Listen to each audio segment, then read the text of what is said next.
Hello, ഇന്ന് ഞാനൊരു സിമ്പിളായിട്ടുള്ള ബ്രേക്ക്ഫാസ്റ്റ് അല്ലെങ്കിൽ ഒരു ഡിന്നർ റെസിപ്പി ആയിട്ട് വന്നിട്ടുള്ളത്. നമ്മുടെ സാധാ പൂരിയല്ല, പൂരിയിൽ നിന്ന് കുറച്ച് ടേസ്റ്റ് വ്യത്യാസമുള്ള, എന്നാൽ നമുക്ക് കറിയൊന്നും ഇല്ലെങ്കിൽ പോലും കഴിക്കാൻ പറ്റുന്ന ഒരു അടിപൊളി പൂരിൻ്റെ റെസിപ്പിയാണ്. അപ്പോൾ എല്ലാവരും ട്രൈ ചെയ്യുക. അപ്പോൾ വീഡിയോയിലോട്ട് പോകുന്നതിന് മുമ്പായിട്ട് ചാനൽ ആദ്യമായിട്ട് കാണുന്നവരുണ്ടെങ്കിൽ ഒന്ന് സബ്സ്ക്രൈബ് ചെയ്ത് സപ്പോർട്ട് ചെയ്യുക. അപ്പോൾ നമുക്ക് വീഡിയോയിലോട്ട് പോവാം. അപ്പോൾ ഇത് ഉണ്ടാക്കാനായിട്ട് ആദ്യം തന്നെ നമുക്ക് വേണ്ടത് ഒരു 1/2 കപ്പ് റവയാണ്. അപ്പോൾ നിങ്ങൾ എടുക്കുന്ന ക്വാണ്ടിറ്റിക്ക് അനുസരിച്ചുണ്ടാവും എണ്ണ എന്ന് പറയുന്നത്. ഇത് അത്യാവശ്യം കുറച്ച് പേർക്ക് കഴിക്കാനുള്ള അളവുണ്ടാവും.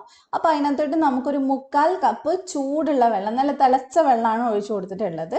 അപ്പോൾ നന്നായിട്ട് നമുക്കിതൊന്ന് മിക്സ് ചെയ്തെടുക്കാം. ഇനി ഇതൊരു 10-15 മിനിറ്റ് ഒന്ന് നന്നായിട്ട് കുതിരാൻ വെക്കണം. അതിനുശേഷം ഇതുപോലെ നന്നായിട്ടൊന്ന് മിക്സ് ചെയ്തെടുക്കാം. കാരണം നന്നായിട്ട് റവ ഒന്ന് കുതിർന്ന് കിട്ടാനാണ്. എന്നിട്ട് ഒരു സ്പൂൺ വെച്ചിട്ട് നന്നായിട്ടൊന്ന് പറ്റണ പോലെ ഒന്ന് ഉടച്ചു കൊടുക്കുക.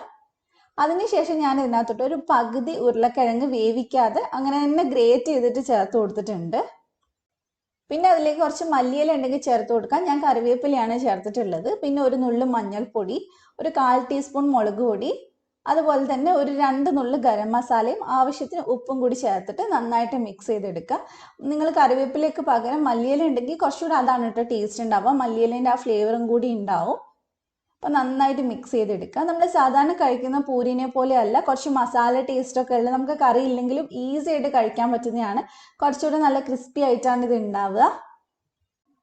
അപ്പോൾ ഇനി നമുക്ക് ഇതിനകത്തോട്ട് 1 കപ്പ് ഗോതമ്പ് മാവ് ചേർത്ത് കൊടുക്കുക. ആദ്യം 1 കപ്പ് ചേർത്താൽ മതി, പിന്നെ വേണമെങ്കിൽ മാത്രം കുറച്ച് കുറച്ചായിട്ട് ചേർത്ത് കൊടുക്കുക. കാരണം നമ്മൾ കുഴയ്ക്കുമ്പോൾ നമുക്ക് വെള്ളത്തിൻ്റെ കണ്ടൻറ്റ് കൂടുതലാണോ എന്ന് തോന്നും. അങ്ങനെ ആകുമ്പോൾ മാത്രം ചേർത്ത് കൊടുത്താൽ മതി. അപ്പോൾ നന്നായിട്ട് മിക്സ് ചെയ്തെടുത്തിട്ടുണ്ട്. അപ്പോൾ വെള്ളം ഇച്ചിരി കൂടുതലാണ്. അപ്പോൾ നമുക്ക് ഇത്രയും കൂടി മാവ് ചേർത്ത് കൊടുക്കാം. ഏകദേശം 1/4 കപ്പാണ് ഞാൻ എടുത്തിട്ടുള്ളത്.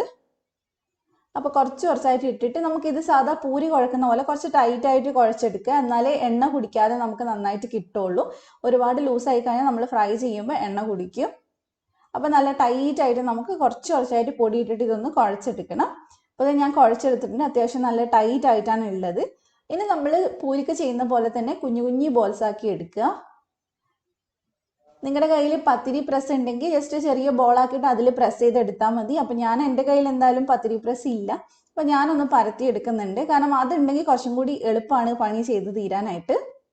അപ്പോൾ ചെറിയ ബോൾസ് ആക്കിയിട്ട് നമുക്കിതൊന്ന് പരത്തിയെടുക്കാം. ഇത് ഞാൻ പൊടി ഇട്ടിട്ടാണ് പരത്തുന്നത്. നമ്മൾ കൂടുതലും നമുക്ക് ചിലപ്പോൾ സാധാ പൂരിനേക്കാൾ ഇച്ചിരി കൂടി പൊടിയിട്ട് കൊടുക്കേണ്ടി വരും. കാരണം നമ്മൾ റവയും ഉരുളക്കിഴങ്ങും ഒക്കെ ചേർത്തതുകൊണ്ട്. എന്നിട്ട് ഫ്രൈ ചെയ്യുന്ന സമയത്ത് നന്നായിട്ട് പൊടി തട്ടി കളഞ്ഞിട്ട് ഫ്രൈ ചെയ്യാൻ നോക്കുക. അപ്പോൾ എണ്ണ ഒരുപാട് അങ്ങ് കരിഞ്ഞു പിടിക്കില്ല. അപ്പോൾ നമ്മൾ പൂരി പോലെ തന്നെ കുറച്ച് തിക്കായിട്ട് വേണം നമ്മളിത് പരത്തിയെടുക്കാനായിട്ട്. അതെ, ഈ ഒരു പരുവത്തിൽ, ഈ ഒരു വട്ടത്തിൽ മതി. അപ്പോൾ ഇനി നമുക്കിത് നല്ല ചൂടുള്ള എണ്ണയിൽ ഇട്ടിട്ട് ഒന്ന് ഫ്രൈ ചെയ്തെടുക്കാം. ഞാനിവിടെ സൺഫ്ലവർ ഓയിലാണ് എടുത്തിട്ടുള്ളത്. ഫ്രൈ ചെയ്യുന്നതൊക്കെ നോർമൽ പൂരി പോലെ തന്നെയാണ്. നന്നായിട്ട് തിരിച്ചു മറിച്ചു വിട്ട് പൊങ്ങി വരുന്ന വരെ ഒന്ന് ഫ്രൈ ചെയ്തെടുക്കുക. നമ്മൾ സാധാരണ പൂരി ഉണ്ടാക്കുന്ന പോലെ തന്നെ നന്നായിട്ട് പൊങ്ങി വരും. പിന്നെ നമ്മൾ ലീഫ് ചേർക്കുന്ന സമയത്ത്, മല്ലിയില ചേർക്കുന്ന സമയത്ത് അതിൻ്റെ തണ്ട് ചേർക്കാതെ ശ്രദ്ധിക്കുക. തണ്ടുണ്ടെങ്കിൽ പൊന്തി വരില്ല. അപ്പോൾ ഇതേ ആദ്യത്തേത് ഇവിടെ റെഡി ആയിട്ടുണ്ട്. ഇതേപോലെ തന്നെ ബാക്കിയുള്ളതൊക്കെ ചെയ്തെടുത്താൽ മതി. അപ്പോൾ എല്ലാവരും ഒന്ന് ട്രൈ ചെയ്ത് നോക്കുക. കാരണം നമുക്ക് ഒരു കറി ഇല്ലെങ്കിലും ചൂടോടെ വേണം നമ്മളിത് കഴിക്കാനായിട്ട് കേട്ടോ. അപ്പോൾ ചൂടോടെ നമുക്ക് കറി ഇല്ലാതെ കഴിക്കാൻ പറ്റുന്നതാണ്. അപ്പോൾ വേണമെങ്കിൽ മാത്രം കറി ഉണ്ടാക്കിയാൽ മതി. എല്ലാവരും ട്രൈ ചെയ്ത് നോക്കുക. എന്നിട്ട് നിങ്ങൾക്ക് ഇഷ്ടമായിട്ടുണ്ടെങ്കിൽ ഒന്ന് ഫീഡ്ബാക്ക് അറിയിക്കുക. അതുപോലെ തന്നെ ആദ്യമായിട്ട് ചാനൽ കാണുന്നവരുണ്ടെങ്കിൽ ഒന്ന് സബ്സ്ക്രൈബ് ചെയ്യുക. എന്നിട്ട് തൊട്ടടുത്തുള്ള ബെല്ല് ക്ലിക്ക് ചെയ്തിട്ട് ഓളും കൂടെ ക്ലിക്ക് ചെയ്യുക. എന്നാലേ ഞാൻ വീഡിയോസ് ഇടുമ്പോൾ നോട്ടിഫിക്കേഷൻ വരുള്ളൂ. അപ്പോൾ മറ്റൊരു കിടക്കും വീഡിയോ ആയിട്ട് ഇൻഷാ അല്ലാഹ് നാളെ 3 മണിക്ക് നമുക്ക് വീണ്ടും കാണാം. Thank you for watching.